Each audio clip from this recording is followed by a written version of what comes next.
For decades, Kilcher embodied the image of a man shaped by wilderness, raising cattle, mending machines, and passing down frontier values as if they were timeless truths. Viewers believed they were watching an unfiltered life built on land and legacy. But beyond the boundaries of the homestead, another reality existed, carefully kept out of frame. As that hidden chapter comes into focus, the Kilcher family is forced to confront a truth far more unsettling than any storm the land has ever delivered. The hidden truth beneath the homestead. There are families who act for television, and then there are the Kilchers, who seem to live exactly as they always had, while cameras capture the harsh, unfiltered reality of homesteading in Alaska's unforgiving wilderness.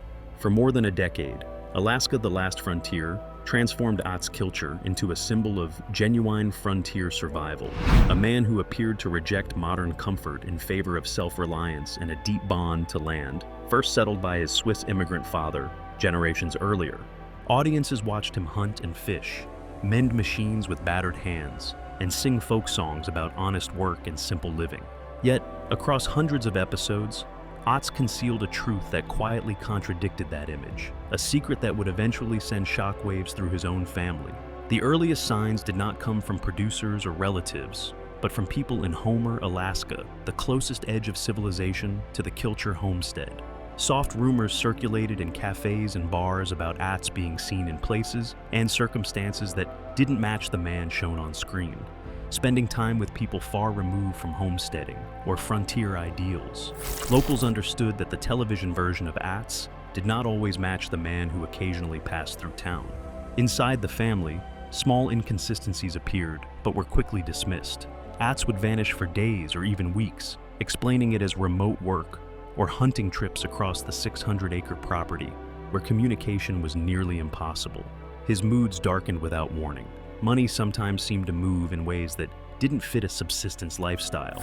Still, these signs were chalked up to stress, temperament, and the pressure of living under constant cameras. His children learned early not to question him too deeply. Shane, his eldest, carried old wounds from long absences. Jewel, already distanced after a painful childhood, kept firm emotional boundaries. Nikos and Lee were closer, yet even they respected their father's unspoken authority. Everything shifted in the spring of 2022. A woman arrived at the homestead claiming a profound connection to carrying documents and photographs that revealed a version of him no one recognized. Her presence cracked a facade that had held for 3 decades. Over the months that followed, more pieces surfaced, assembling a picture of a man who had lived 2 separate lives with unsettling precision. This double life wasn't about infidelity or financial scandal. It was something more fundamental, something that challenged the very meaning of the Kilcher name. And once revealed, there would be no return to the comfortable ignorance that had allowed both the family and the television myth to survive. Forging a frontier icon. To understand how Kilcher managed to sustain a double life for more than 30 years, you first have to understand the man himself and the unusual forces that shaped him into someone capable of such long-term compartmentalization while appearing completely genuine to millions of viewers. Born in 1947 on the homestead, his father Kilcher carved from the Alaskan wilderness. Was raised in conditions most modern Americans would find unthinkable. He learned survival skills before he ever learned to read, and understood early that Alaskan winters were unforgiving. Preparation meant survival, while mistakes could mean death when temperatures dropped to 40 below zero and stayed there for months on end. Kilcher had arrived in Alaska from Switzerland in 1936, escaping a darkening Europe in search of freedom in America's last true frontier. Under the Homestead Act, he claimed 600 acres of untouched land and transformed it into a working farm through sheer determination, hunting, fishing, and subsistence agriculture that demanded constant labor and vigilance. Was a brilliant but severe man, setting expectations for his children that were nearly impossible to meet, while offering little emotional reassurance to soften the pressure. Growing up under that intensity left marks on that never fully faded. He became a man who sought approval he rarely received, and who learned that performing strength and toughness earned praise in ways vulnerability never did. Early on, he mastered presenting the version of himself others wanted to see, the rugged frontier son who carried on his father's legacy, while concealing doubt, pain, or emotional need. This instinct to perform would later become essential when cameras entered his life, requiring a specific image of what an authentic Alaskan homesteader should be. Atz's first marriage to Lenedra Carroll in 1969 was an attempt to build a warmer family than the one he'd grown up in. But the marriage quickly strained under unresolved trauma and the relentless demands of homestead life. Together they had 3 children, Shane, Jewel, and Atz Lee. Yet, financial pressure and emotional distance grew as Atz tried to keep the land productive while also pursuing a parallel life as a folk musician that took him away from home for long stretches. That music career marked his first true experience living as 2 versions of himself, one as a homesteader, the other as a performer in small venues across Alaska and the Pacific Northwest. Audiences wanted songs about frontier purity and simple living, and Atz learned to deliver them, carefully leaving out the hardship and dysfunction behind the scenes. He discovered that people rewarded a compelling story more than unfiltered truth. After his divorce in 1982, fractures deepened. Jewel processed her childhood wounds through music and distance. Shane wrestled with his own struggles, and Atz Lee remained closest to the homestead. When Atz remarried Bonnie Dupree in 1988, the family gained surface stability, especially with the inclusion of Nikos, but unresolved tensions still lingered beneath the calm exterior. When Discovery Channel approached the Kilchers in 2011 to create Alaska, The Last Frontier, Atz recognized an opportunity to shape a narrative that could finally earn the validation he'd sought since childhood. The show presented him as the wise patriarch, heir to a legendary lineage, passing frontier knowledge to the next generation. It was compelling, resonant, and powerful television. The problem was that parts of the story weren't entirely true, and Atz knew it even as he played his role with conviction, strong enough to convince the world. The life the cameras never captured. While the cameras followed Atz Kilcher across the homestead, feeding livestock, fixing broken machinery, and hunting meat to survive punishing Alaskan winters, another version of Atz existed beyond the lens and largely beyond his family's awareness. This other Atz did not live exclusively on the 600-acre property as Alaska, The Last Frontier implied. Instead, he maintained a second life in Homer that quietly conflicted with the frontier ideal presented to millions of viewers. The apartment in Homer was modest and easily overlooked, tucked into a town where familiarity coexisted with an unspoken respect for privacy. Atz had leased it for years, sometimes using slight variations of his name, enough to remain unnoticed while still providing a convenient explanation if anyone questioned why television's most visible homesteader needed a place in town. Inside were items never seen on screen: modern clothing, contemporary books, music, and technology that contrasted sharply with the intentionally primitive image he projected on television. More revealing than the space itself were the relationships tied to it. In Homer, Atz moved through a different social circle: artists, musicians, writers, people grounded in the town's creative culture rather than subsistence living. Conversations there flowed easily around literature, politics, and modern life, exposing intellectual and emotional layers his television persona never acknowledged. This parallel world ran alongside the homestead, invisible to viewers and mostly unseen by his family. Music became the most visible expression of this split existence. In coffee shops and small venues around Homer, Atz performed not only frontier-themed folk songs, but contemporary covers and original pieces with no connection to homesteading or Alaska. Long before television fame, locals knew him as a struggling musician, chasing purpose and rent, not as the patriarch of a legendary homestead. Later, financial records revealed patterns that further weakened the show's narrative. Despite the image of near-total subsistence living, Atz maintained bank accounts, investments, and income streams unrelated to the homestead or the television series. Funds supported expenses tied to his Homer life, while the family at times dealt with medical costs, equipment breakdowns, and the constant financial strain of subsistence living. The amounts were not lavish, but they represented resources his family believed were shared burdens. Some family members noticed fragments of this hidden life. Jewel heard rumors in Homer that portrayed her father as far more conventional than television suggested. When she confronted him, he responded with anger and denial. Shane noticed financial inconsistencies but avoided pressing the issue, fearing further damage to an already fragile relationship.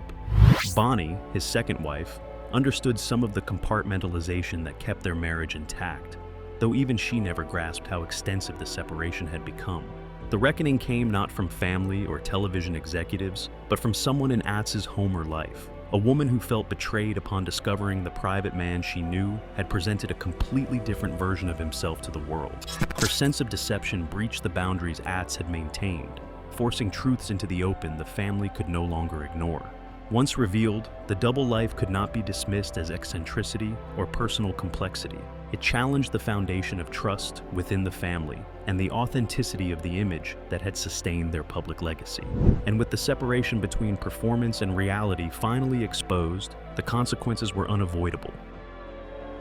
When separate lives finally collided, the moment Atz Kilcher's two carefully separated worlds crashed together did not arrive with shouting or drama, but with a phone call that sounded routine until its meaning began undoing 30 years of deliberate distance. In March of 2022, a woman named Sarah Madsen called the Homestead asking to speak with Atz about something she refused to explain to anyone else. There was urgency in her voice that unsettled Bonnie before she understood why. Atz took the call inside his workshop, away from the rest of the family, speaking quietly and with unusual restraint. His rigid posture and visible tension told Bonnie everything she needed to know. This was not a problem tied to animals, equipment, or the land. After the call ended, Atz's behavior shifted in ways the family noticed, but could not yet explain. He grew distracted and irritable, preoccupied with something he would not share, despite the family's long tradition of facing difficulties together. He began leaving the property more frequently, driving into Homer for errands that felt unnecessary and meetings that sounded hastily invented. The timing was disastrous. Filming for a new season of Alaska, The Last Frontier was already underway, and producers had built production schedules around Atz's availability. 2 weeks later, Sarah Madsen arrived at the homestead without warning. She navigated the long access road in a sedan poorly suited for Alaskan terrain and parked near the main house with the confidence of someone who knew she had the right to be there. She was in her mid-50s, dressed distinctly for town life rather than frontier living, carrying herself with the calm assurance of someone holding explosive information. Bonnie answered the door and immediately sensed that this visit would change everything. Atz emerged from one of the outbuildings and froze when he saw Sarah's car. The color drained from his face as he realized she had followed through on what he likely believed were empty threats. He moved quickly toward her, clearly hoping to intercept her before she could speak, before anything she brought with her could fracture the story he had protected for decades. But Sarah had not come to be redirected or silenced. What followed unfolded inside the main house as family members gathered. Drawn by the unmistakable weight of what was happening, Sarah spoke calmly at first, explaining that she had known Atz for more than 15 years through Homer's arts and music community. They had been friends and occasional collaborators, relationships Atz had never mentioned to his family and had deliberately kept away from cameras. She presented photographs showing Atz relaxed in modern settings, performing at venues far removed from the rugged homestead identity viewers recognized. That evidence was only the beginning. As Sarah's composure gave way to anger and hurt, she revealed details that stunned everyone present. She described the apartment Atz had maintained in Homer for years, sharing specifics that made it clear she had spent time there herself. The implication of intimacy settled heavily over the room, Bonnie stiffening as the scale of betrayal became undeniable. Sarah went on to describe financial arrangements, accounts, and investments Atz had never disclosed, money used to support his town life while the family endured lean periods on the homestead. But the most damaging revelations were the private conversations. According to Sarah, Atz had often voiced resentment toward the homestead lifestyle and the television show that made him famous while trapping him in a role he increasingly despised. He spoke of isolation, discomfort, and cultural deprivation, expressing longings for connection and ease that directly contradicted the devotion to frontier self-reliance the public believed defined him. The family reacted in different ways: shock, anger, a hollow disbelief. Atz stood silent, unable to respond without compounding exposed truths with fresh denials. Shane watched with grim understanding, as if long-held suspicions were finally confirmed. Atz Lee struggled visibly, trying to reconcile the father he loved with the man now revealed. Jewel was not present. Living in Texas, she had built firm boundaries through years of therapy and self-protection. When the news reached her, her response carried tired acceptance rather than surprise, more confirmation than revelation that the story surrounding her father had always been incomplete. Production on the current season halted immediately, as executives tried to determine whether a show built on authenticity could survive the exposure of such carefully managed deception. The disclosure that shattered everything. The days after Sarah Madsen appeared at the homestead felt like standing in the middle of a long, rolling earthquake. The ground never stopped shifting, and nothing the family once trusted felt stable anymore. Atz withdrew into himself almost immediately. The man who had always relied on words, stories, and explanations suddenly had none that worked. For the first time, he was facing truths he could not reshape into a version that made him seem reasonable or misunderstood. He moved through the homestead like a shadow, completing chores out of habit rather than intention, avoiding eye contact and any conversation that might force confrontation. Family members watched him in silence, unsure whether anger, grief, or confusion should come first, as years of shared assumptions unraveled. Bonnie faced her own reckoning.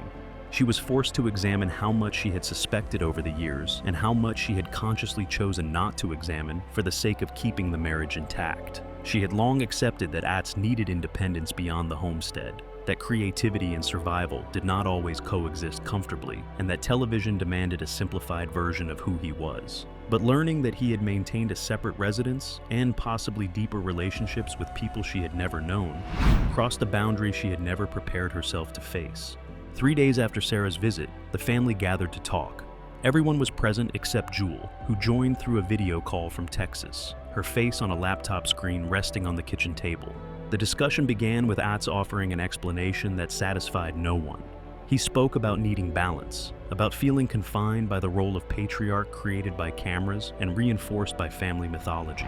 He described feeling suffocated by expectations that left no room for contradiction or complexity. Shane interrupted, decades of buried resentment finally finding release. He spoke of absence and abandonment, of a pattern where Atz repeatedly chose his own needs over his children. Each accusation carried specific memories, moments Shane had tried for years to forgive or ignore. Jewel's voice cut through the tension, calm and deliberate. She explained that none of this surprised her. To her, the double life was simply an extension of the same emotional distance she had known as a child. The television redemption narrative had never convinced her, and she said so plainly. Atz Lee struggled the most. His identity was rooted in the values his father claimed to embody. Discovering that those values were, in part, performance forced him to question everything he had built his life around. The meeting ended without resolution. Bonnie moved into a guest cabin, creating the distance she needed to think. Production on Alaska, The Last Frontier, remained paused as executives debated transparency versus cancellation. Within days, the story leaked, and the public began arguing over whether Atz was a complicated man breaking under pressure or a fraud who had deceived everyone who believed in him. A legacy shaped by deception. 6 months after Sarah Madsen's arrival dismantled the carefully maintained illusion Atz Kilcher had sustained for more than 3 decades, the family remains divided in ways only time has begun to reveal. Atz still resides on the homestead, but his presence feels more like isolation than belonging. He occupies the spaces required to keep the 600-acre property functional, yet emotional distance now defines almost every interaction. Silence has replaced assumptions of trust, and the past feels irrevocably altered by truths that cannot be unseen. Alaska, The Last Frontier eventually resumed production after tense negotiations between Discovery Channel and the Kilcher family. The agreement allowed filming to continue, while restricting how openly the crisis would be addressed. Episodes aired since then carry a different tone. Conversations feel cautious, expressions guarded, and the emotional weight lingers even when editing tries to soften it. Atz has offered explanations and apologies, describing his double life as a means of survival. He speaks of feeling trapped by expectations, overwhelmed by the frontier patriarch image imposed by both family and audience. The life in Homer, he claims, provided release valves that kept him functional.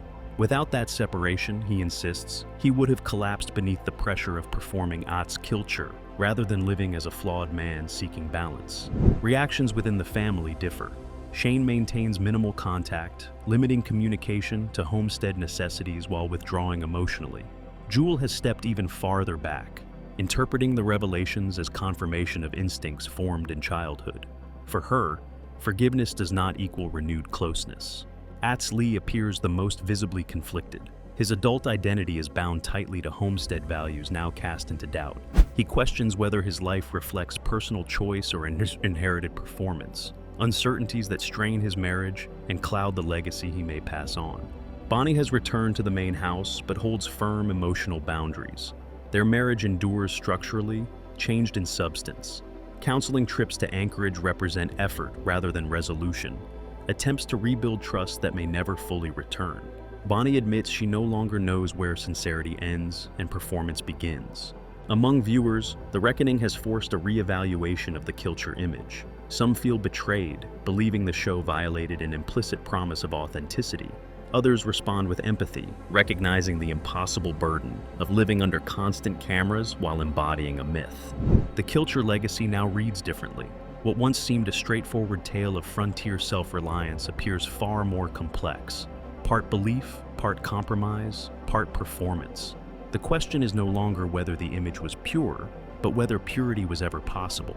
Shane has begun recording his own account in a memoir that strips away television polish, confronting absence and the cost of devotion to image. Jewel continues to process through music, writing about grief and the boundaries of forgiveness without explicit accusation. Ats Lee remains physically near his father, publicly defending him while privately grappling with unanswered doubts. Discovery Channel has renewed the series, wagering that controversy sustains attention. Ats appears less often, his reduced role framed as transition rather than scandal. The Homer apartment remains disputed. Ats says it is gone. Bonnie is unconvinced. Trust once fractured so thoroughly does not return on command. Sarah Madsen has stayed silent since the confrontation, leaving unanswered questions to linger. Whether her relationship with Ats was romantic or otherwise remains unresolved, another ambiguity layered onto an already fractured truth. The homestead endures.